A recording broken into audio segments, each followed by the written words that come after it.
République libanaise. L'Assemblée va maintenant entendre une allocution de son Excellence, M. Emmanuel Macron, président de la République française. Je prie le protocole d'accompagner son Excellence et j'invite son Excellence à prononcer son allocution devant l'Assemblée.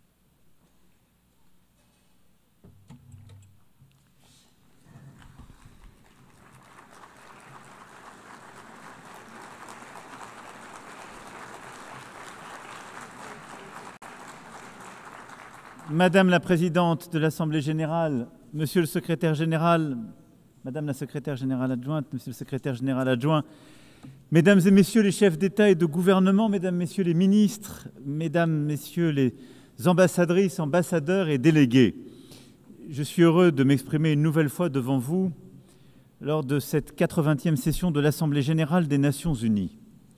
8 décennies que nous avons voulu consacrer au service de la paix, du développement, des droits humains. 80 ans qui nous obligent à mesurer le chemin parcouru et à adapter notre pas à la marche du monde. Le 26 juin 1945, nous adoptions la Charte des Nations unies après 2 guerres mondiales, alors que les combats faisaient encore rage en Asie, que la décolonisation était à peine entamée, que l'Union soviétique étendait son empire et que nous comptions les morts par millions et découvrions l'horreur de la Shoah. Oui, cette étape du monde n'était pas terminée et pourtant nous étions en train de bâtir, à coup de résolution et de détermination, cette volonté de préserver les générations futures du fléau de la guerre et proclamions notre foi dans les droits fondamentaux de l'homme et nous nous engagions à créer les conditions de la justice, à favoriser le progrès social, à pratiquer la tolérance et à vivre en paix les uns avec les autres. Nous ne rêvions pas, et en convoquant ici notre passé, ce que nous étions il y a 80 ans, j'ai envie de vous dire ce soir, nous avons le droit de rêver. Parce que notre monde d'aujourd'hui mérite la même détermination à agir ensemble. Nous étions 51 à San Francisco et ce sont désormais 193 États membres qui siègent dans cette Assemblée. Les textes qui font notre organisation posent clairement les principes de l'action collective. Ils expriment des valeurs communes. Ils définissent des procédures robustes. Et je sais pourtant combien les frustrations sont là que nourrit la représentation inégale des États, en particulier au Conseil de sécurité. Et c'est pourquoi je soutiens avec force son élargissement, sa réforme, en particulier son élargissement pour le continent africain. Je sais aussi combien les équilibres politiques, économiques et sociaux ont évolué et que de nouveaux acteurs ont pris plus de responsabilités et qu'une multitude s'interroge sur la promesse des Nations unies, sa réalité et son bénéfice. Alors ne nous mentons pas, ce 80e anniversaire n'est pas une fête. Les conflits armés se multiplient, internes ou internationaux, étatiques ou provoqués par l'action criminelle et terroriste. Et les belligérants bafouent délibérément les conventions de Genève, comme si l'horreur servait la vengeance ou la terreur la victoire. Gaza, l'Ukraine, le Soudan, Haïti, la Birmanie, la République démocratique du Congo. La liste est aussi longue qu'insoutenable des violences que subissent les populations dans ces territoires de guerre. De grandes transformations sont aussi en cours pour nous tous sur cette planète. Le changement climatique n'est pas maîtrisé, l'effondrement de la biodiversité se poursuit, les efforts que la plupart d'entre nous sont prêts à faire se heurtent au cynisme de quelques-uns qui peuvent faire la différence mais s'y refusent encore. Et nous voyons l'accélération des technologies qui ouvrent d'immenses horizons, d'immenses opportunités, mais laissent aussi le champ libre à des forces d'autant plus dangereuses qu'elles ne sont pas régulées. Nous voyons le commerce mondial qui vit l'heure des guerres tarifaires, lesquelles s'ajoutent aux déséquilibres mondiaux. Cette alarme n'éteint pour autant pas l'espoir.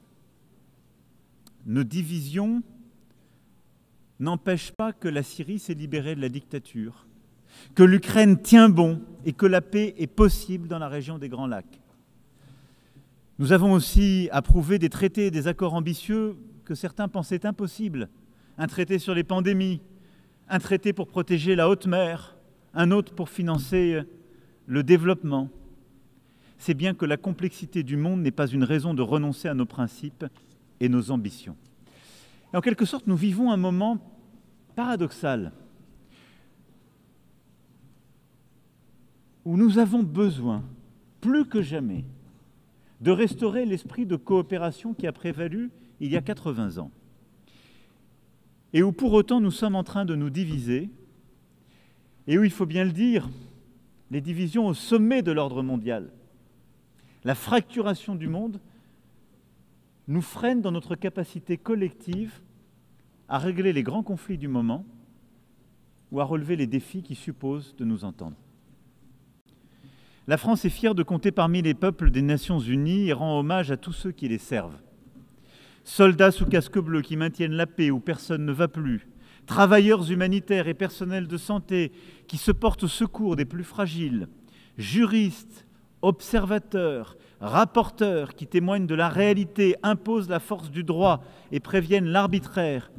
Et je voudrais ici aussi parler de temps et temps de nos ONG, de nos soignants, de nos journalistes, bien d'autres encore, qui témoignent que cette organisation est irremplaçable.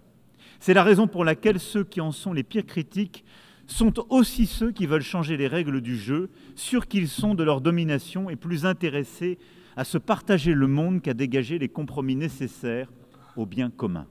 Au fond, le grand risque du moment que nous vivons, c'est le risque de voir l'état de fait l'emporter. C'est le risque de voir la loi du plus fort l'emporter. C'est le risque de voir l'égoïsme de quelques-uns l'emporter. C'est le risque de voir quelques-uns penser qu'à eux seuls, ils peuvent décider du cours du monde et d'oublier qu'il n'y a pas de communauté internationale sans un rapport respectueux entre pairs, sans une coopération entre pairs, qui seul rend possible la paix, qui seul rend possible de relever les défis du changement climatique, de la transformation technologique ou de la lutte contre les proliférations militaires. C'est pourquoi la priorité, 80 ans après, qui doit être la nôtre, est de savoir retrouver la sève de ce multilatéralisme efficace, d'une efficacité collective. Là où il faut bien le dire, l'anti-jeu, dirait-on ailleurs, de quelques-uns rend presque impossible l'efficacité de notre organisation collective. Il nous faut travailler ensemble pour retrouver ce multilatéralisme efficace. Et il est vain à cet égard de diviser le Nord du Sud, de penser qu'il y aurait un Occident uni face à un Sud global. Fantasme, récit du moment qui voudrait opposer bloc à bloc les uns aux autres.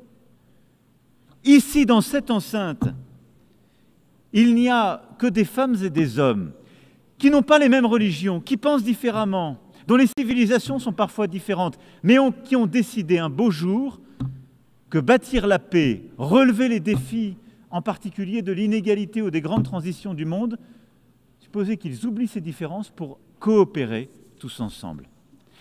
C'est pourquoi il nous faut consolider plutôt les règles existantes et les institutions qui garantissent notre autorité collective et cette efficacité.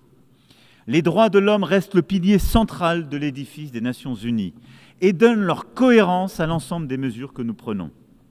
Et dans cette période où les conflits se multiplient et s'étendent, ce sont aussi à des crises massives des droits humains que nous faisons face. Notre devoir à tous est donc de veiller au respect du droit humanitaire international, comme nous proposons de le faire dans ce cadre de l'initiative mondiale que nous portons avec quelques homologues, l'Afrique du Sud, le Brésil, la Chine, la Jordanie, le Kazakhstan et le CICR. Soutenons la Cour pénale internationale dans sa lutte contre l'impunité. Permettons que les arrêts de la Cour de justice internationale soient mis en œuvre. L'autorité du droit est notre meilleure chance face à la loi du plus fort. L'application des principes est le seul remède aux deux poids, deux mesures. que tant d'entre nous sont venus dénoncer à cette tribune, devant cette Assemblée, depuis que nous en avons fait le Parlement du monde. La paix et la sécurité sont pour tous.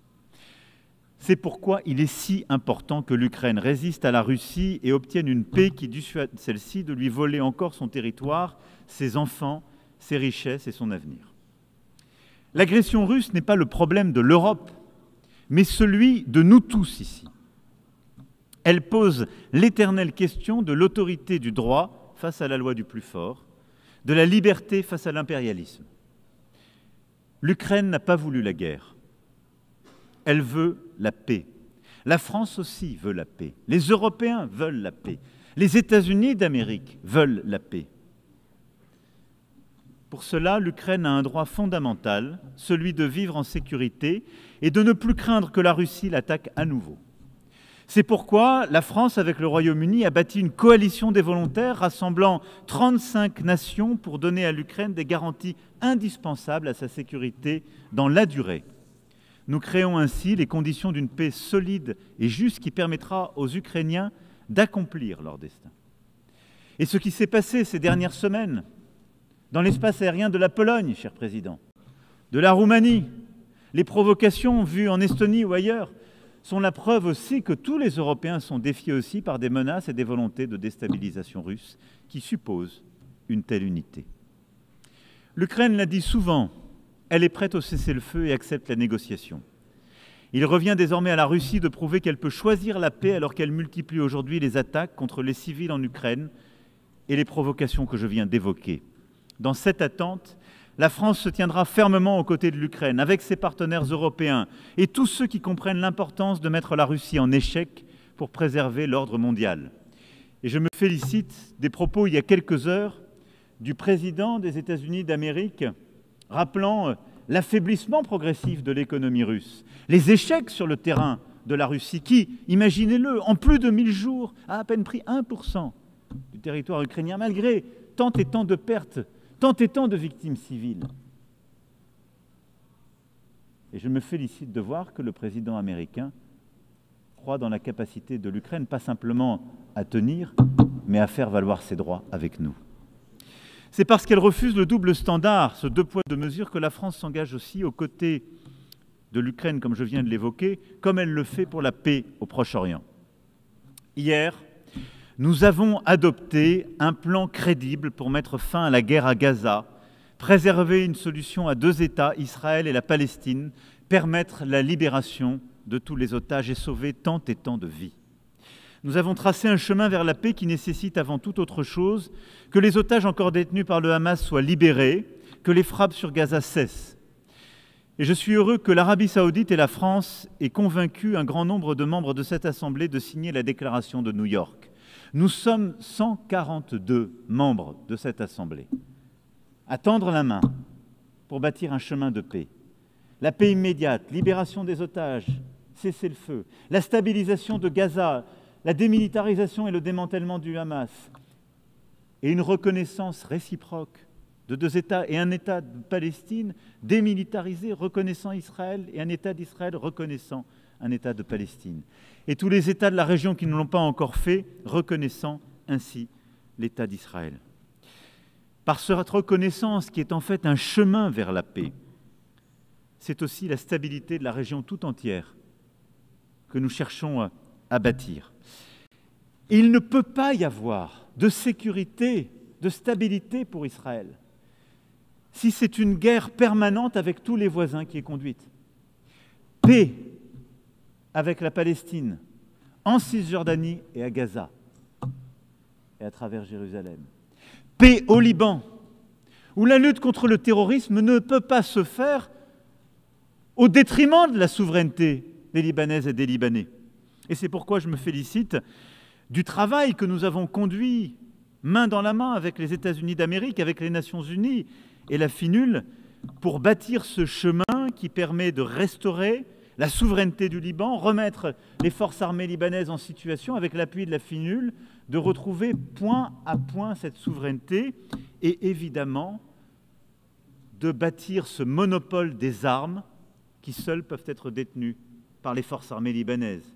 Le Liban respire mieux quand le Hezbollah est moins fort. Le Liban respirera encore mieux quand l'ensemble des caches d'armes, quand l'ensemble des armes détenues par le Hezbollah seront reprises à la main des forces armées libanaises. Il n'y a pas d'autre choix. La France réunira à ce titre prochainement une conférence de soutien à la reconstruction du Liban et nous appuierons aussi la conférence que nos amis saoudiens tiendront en soutien aux forces armées libanaises. De la même manière, la Syrie doit retrouver son unité et sa souveraineté. La Syrie est plus libre depuis que le régime d'Assad est tombé. J'ai reçu le président de la transition à Paris, je le reverrai demain, et avec plusieurs États de la région, nous œuvrons pour que la Syrie puisse respecter toutes les composantes de sa société civile, qui en font la force, la sève, et en même temps puisse, en retrouvant cette unité, retrouver la pleine maîtrise, elle aussi, de sa souveraineté. Et puis, la région ne pourra être en paix que si le programme nucléaire iranien, qui a été partiellement détruit, est à nouveau pleinement contrôlé. C'est pourquoi la France, l'Allemagne et le Royaume-Uni ont déclenché d'un accord commun le processus menant au rétablissement de toutes les sanctions internationales prises précédemment contre l'Iran. Celui-ci porte seul la responsabilité de manquer à ses obligations, mais peut encore décider d'ouvrir les portes à l'AIEA, de faire la lumière sur son stock d'uranium enrichi et d'accepter de nouvelles négociations. Les prochaines heures seront déterminantes. Soit l'Iran fait un geste, se réengage dans un chemin de paix, de responsabilité, permettant de retrouver ce chemin et à l'AIEA de faire son travail et au stock d'être ainsi transféré. Soit les sanctions devront s'appliquer. J'aurai l'occasion de m'en entretenir demain avec le président Pezeshkian. Sur chacune de ces questions cruciales, la France avance des solutions concrètes. Le plan pour que cesse la guerre en Ukraine existe. Le plan pour faire la paix au Proche-Orient existe. Le plan pour remettre sous contrôle le programme nucléaire iranien existe. Le plan pour retrouver la pleine souveraineté du Liban au sud existe. Chaque fois, nous voulons être le partenaire de tous ceux qui partagent cette exigence d'agir efficacement.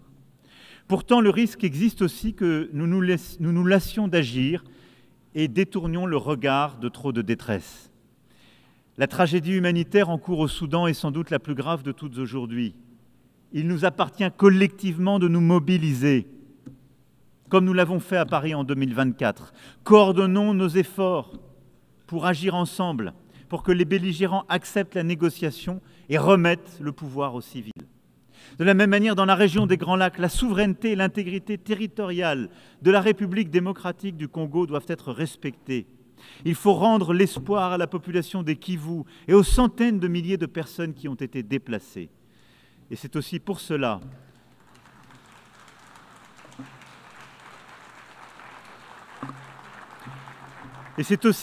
que nous réunirons le mois prochain à Paris tous ceux qui peuvent répondre à l'urgence humanitaire et faire converger les initiatives de paix. Et je me félicite de ce qui a été conduit par l'Union africaine, par tant de voisins, par le Qatar, par les États-Unis d'Amérique. Mais l'urgence humanitaire, là aussi, est indispensable. Nous ne devons oublier aucun de ces conflits. Nous n'avons pas le droit, à aucun moment, de nous décourager. Cette capacité de sursaut, c'est notre force, c'est ce qui nous a rassemblés il y a 8 décennies. Nous n'avons aucun droit à la fatigue dans ce moment que nous vivons. Et ayant égrené, et sans être pour autant complet, tant de crises, je regarde avec vous lucidement le monde dans lequel nous vivons. Nous voyons partout les risques de prolifération revenir et les nouvelles menaces sans cadre collectif réémerger. L'urgence est aussi à rebâtir un cadre crédible, vérifiable pour lutter contre toute prolifération nucléaire, de reconstruire un cadre crédible pour recontenir les menaces et les proliférations balistiques. Je n'oublie pas les menaces chimiques, bactériologiques, et je n'oublie pas les risques nouveaux, ceux qui impliquent l'intelligence artificielle, le quantique, le cyber ou le spatial. Autant de menaces sur lesquelles nos cadres existants communs ont été affaiblis ces dernières années. Parfois parce que certains les ont rendus caducs, d'autres fois parce que les règles de vérification n'ont pas été dûment observées, aussi parce que l'accélération technologique fait que celle-ci et ses capacités d'innovation vont plus vite que nos cadres existants. Sur tous ces points, nous n'avons pas le droit de céder. Et notre responsabilité est d'avancer, de bâtir ce cadre de paix indispensable. C'est la même exigence d'efficacité, ce même multilatéralisme efficace qu'il nous faut avoir sur les grands défis globaux qui sont les nôtres. Je sais l'attention que le secrétaire général y accorde et je veux le remercier de l'ambition qu'il affiche pour notre organisation au travers de l'initiative ONU 80. Et je partage cette préoccupation. Oui, il nous faut, dans ce moment de désordre que j'évoquais pour les grandes questions de paix et de guerre, ne pas oublier que nous avons tant de défis globaux qui supposent le même esprit de coopération. Regardons en face nos grands déséquilibres mondiaux. Ils touchent toutes les économies, certes les plus riches, et je parle au nom de l'une d'entre elles, mais encore plus les pays à revenus intermédiaires, les pays développement et évidemment les plus pauvres. Si nous n'arrivons pas à avoir une conversation internationale organisée sur les grands déséquilibres de la planète, si nous y répondons de manière dispersée et non coopérative, nous les aggraverons. Aujourd'hui, notre défi, c'est de voir comment aider la Chine à développer la demande intérieure dont elle a tant besoin. Comment essayer de faire que les capacités de production remarquables qu'elle a su développer ces dernières années, ses capacités technologiques, font l'objet parfois de transferts de technologie, mais aussi s'accompagnent d'un développement harmonieux de son marché intérieur. Comment faire face aujourd'hui aux déséquilibres commerciaux américains de manière coopérative et pas par des tarifs qui viendront fracturer notre commerce international? Et comment faire que nous ayons une Europe qui arrive à répondre aux besoins d'investissement collectifs qui sont aujourd'hui les nôtres? Ces défis supposent que nous ayons des coopérations entre grandes économies, mais que nous n'opposions pas aussi le G7 avec les BRICS, et c'est tout l'agenda que nous nous fixions pour le G7 français de 2026, en lien évidemment avec la présidence canadienne aujourd'hui du G7 et les présidences successives du G20. Il nous faut retrouver cet esprit de coopération qui est indispensable, parce que c'est ce qui nous permettra aussi d'avoir un agenda commun pour financer les défis mondiaux qui sont les nôtres. Regardons-nous aujourd'hui. Nous sommes partout en train de réduire nos ambitions communes pour financer les grands défis du monde. Baisse des financements collectifs pour la santé, baisse des financements collectifs pour la sécurité alimentaire, baisse des financements collectifs pour l'éducation. Ces défis sont pourtant les nôtres, autant et encore plus qu'ils l'étaient avant la pandémie de Covid-19. Et donc, il est absolument indispensable que collectivement, nous sachions bâtir des solutions concrètes, des financements nouveaux pour le faire. Les Européens ont décidé de se mobiliser et je remercie la présidente de la Commission qui a eu un discours fort en la matière et mobilise les instruments de financement que européens nous avons mis ensemble pour répondre à ces grands défis. Mais nous devons le faire aussi dans un cadre rénové, celui que nous avons essayé ensemble de bâtir pendant la pandémie elle-même, avec nos partenaires africains, lors du sommet des financements que nous avions ensemble construit en 2021, celui ensemble que nous avons poursuivi lors du sommet dit 4P, où nous avons bâti ce pacte pour la prospérité des peuples et la planète, au fond avec un même agenda. Nous devons ensemble mieux coopérer face aux déséquilibres économiques mondiaux. Nous devons bâtir un agenda de croissance partout. Mais nous devons le faire pour aussi aider les pays à financer les efforts d'éducation, de santé, de stabilisation et de sécurité alimentaire et pour relever les défis de la biodiversité et du climat. Sortons de ce dilemme où il faudrait choisir entre la croissance et le climat et la biodiversité. Nous pouvons le faire si nous savons mobiliser ces financements, publics et privés, dans un cadre qui réunit l'Est, l'Ouest, le Sud et le Nord. C'est ce cadre que nous avons bâti. Il suppose de maintenant accélérer la transition qui a commencé à être conduite, et je veux les en remercier, par les dirigeants de la Banque mondiale et du Fonds monétaire international. Mais il nous faut aller plus loin. Ces cadres sont encore devenus obsolètes. Nous avons besoin de mobiliser davantage de financement privé pour accompagner ces transitions, dans les pays à revenus intermédiaires, dans les pays en développement, dans les pays les plus pauvres. Il nous faut construire des mécanismes de garantie, de prise en charge des premières pertes. Il nous faut mobiliser plus de financement privé pour venir dans ces pays et les aider à la croissance. C'est indispensable si nous voulons éviter les crises, les déstabilisations de demain. Cet agenda est un agenda qui nous réunit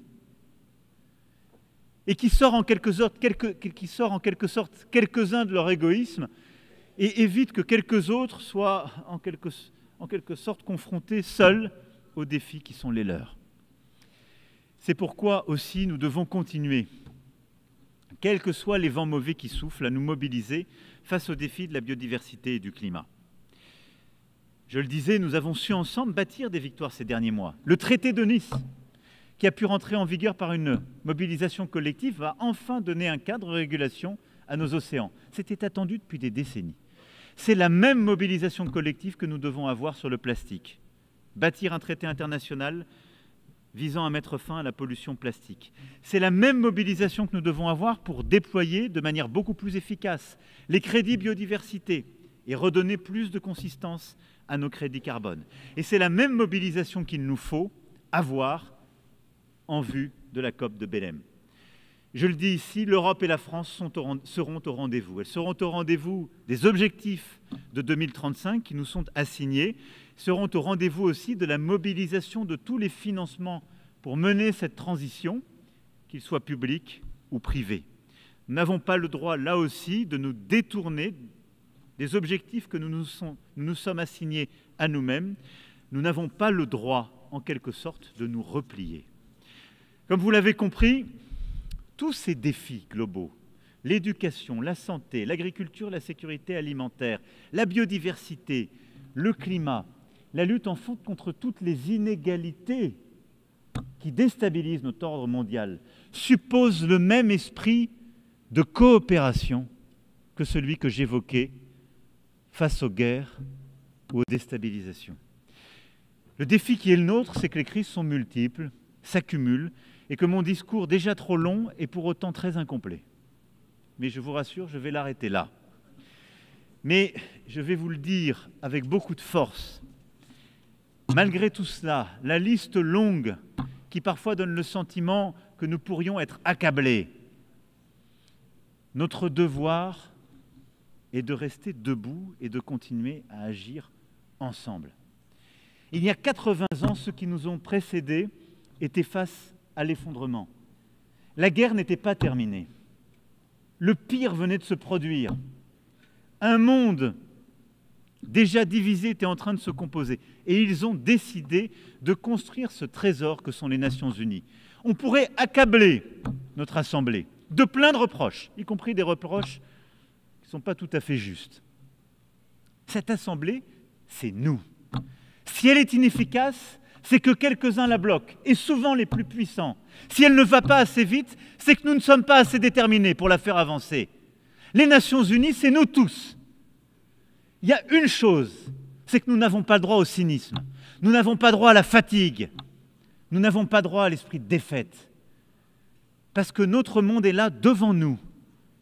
Et le risque qui court, c'est celui de la fragmentation, de la loi du plus fort, de l'état de fait, du cynisme et en quelque sorte de la perte de contrôle. Oui, c'est bien ça, la perte de contrôle. C'est ce que vivent partout nos peuples. La peur devant un futur qu'ils ne contrôlent plus, la peur devant des migrations subies chez les uns, la peur devant un climat qu'on n'arrive plus à contrôler, la peur devant des inégalités qu'on n'arrive plus à stabiliser, la peur devant une guerre qu'on n'arrive pas à arrêter. Cette peur n'a qu'un ami, le plus fort qui en a créé les conditions, le cynique qui pense qu'on peut se débrouiller à l'abri, à quelques-uns qui réussissent.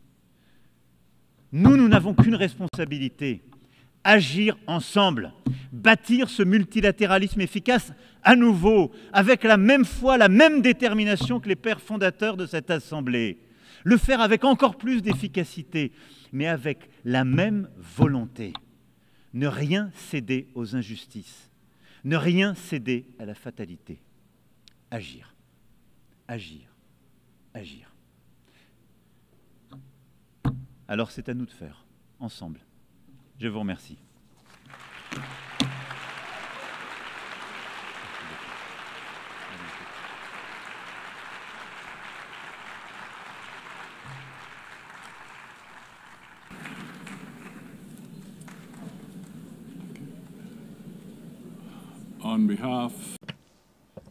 Au nom de l'Assemblée générale, je remercie le président de la République française.